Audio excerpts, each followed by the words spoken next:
नमस्कार, आप देख रहे हैं जनहित न्यूज़।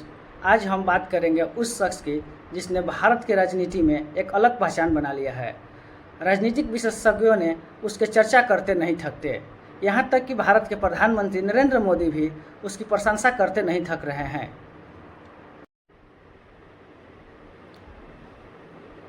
हम बात कर रहे हैं उस युवा नेता की जिसका नाम है पवन कल्याण।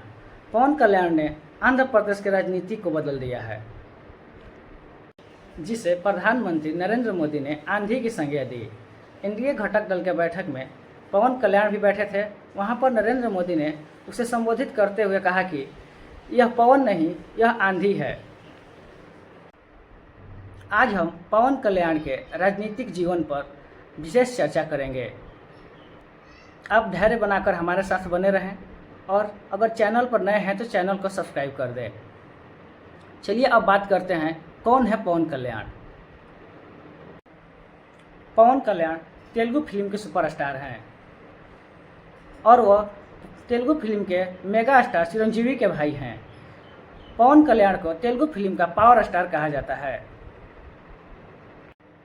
पवन कल्याण की राजनीतिक कैरियर 2008 में शुरू हुई, जब उन्होंने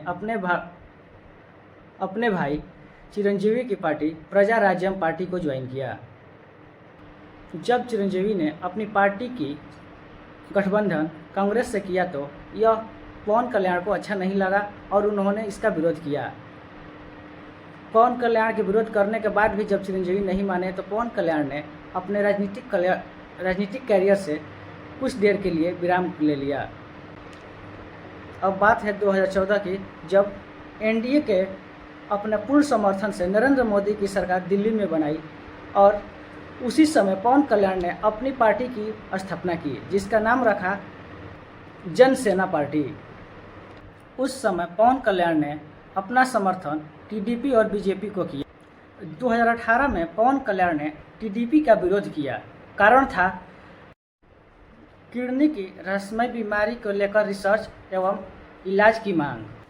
पवन कल्याण के विरोध के कारण राज्य सरकार ने कई जगहों पर डायलिसिस केंद्र खोले और पेंशन की स्कीम की व्यवस्था की गई। अब समय है 2019 की लोकसभा चुनाव की। उस समय पवन कल्याण ने अपने सभी सीटें हार गए, यहाँ तक कि पवन कल्याण अपनी सीट भी बचा नहीं सके। कारण था जनता का उन पर विश्वास न होना। जब पवन कल्याण इस पर रिसर्च किए तो पता चला कि उनके हार का कारण उनका बहुजन समाज पार्टी के साथ गठबंधन और कम्युनिस्ट पार्टी के साथ गठबंधन था। पवन कल्याण अपने 2019 की हार को भुला नहीं पा रहे थे और वह आंध्र प्रदेश की राजनीति में अपना एक अलग पहचान बनाने के लिए बेताब थे, जिसके लिए वह बहुत मेहनत कर रहे थे और वह जगनमोहन रेड्डी का हमेशा विरोध कर रहे थे। अब समय है 2024 की लोकसभा चुनाव के।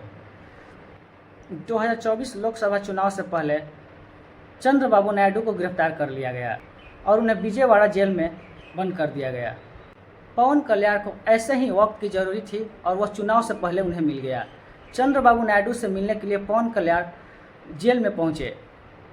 आंध्र प्रदेश के राजनीति को समझने वाले लोग कहते हैं कि यह पवन कल्याण के लिए सुनहरा मौका था और वहां पर पवन कल्याण ने टीडीपी के साथ अपना जन सेना पार्टी का गठबंधन कर लिया। चंद्रबाबू नायडू और पवन कल्याण ने एक साथ चुनाव में उतरने का निर्णय कर लिया और यहीं से पवन कल्याण की एक नई पारी की शुरुआत होती है और उन्होंने विधानसभा के चुनाव में 100 कैस्ट्राइक रेट से 21 में से 21 सीट जीत लिए और लोकसभा के चुनाव में 2 सीटों पर दोनों में विजय प्राप्त किए, जिसके फलस्वरूप प्रधानमंत्री नरेंद्र मोदी ने उन्हें आंधी की संज्ञा दी और उन्हें अपने केंद्र में मंत्रिमंडल में शामिल करने के अवसर भी दिए। लेकिन पवन कल्याण केंद्र की राजनीति में नहीं जाना चाहते थे और उन्होंने राज्य की राजनीति में दिलचस्पी दिखाई और आंध्र प्रदेश के डिप्टी सीएम के पद पर उन्होंने शपथ ग्रहण किया। ये रही एक रियल हीरो से रियल हीरो की कहानी। पवन कल्याण अब रियल हीरो से रियल हीरो बन चुके हैं, जिनकी चर्चा राजनीतिक गलियारों में बहुत तेज़ी से फैल रही है। जय हिंद।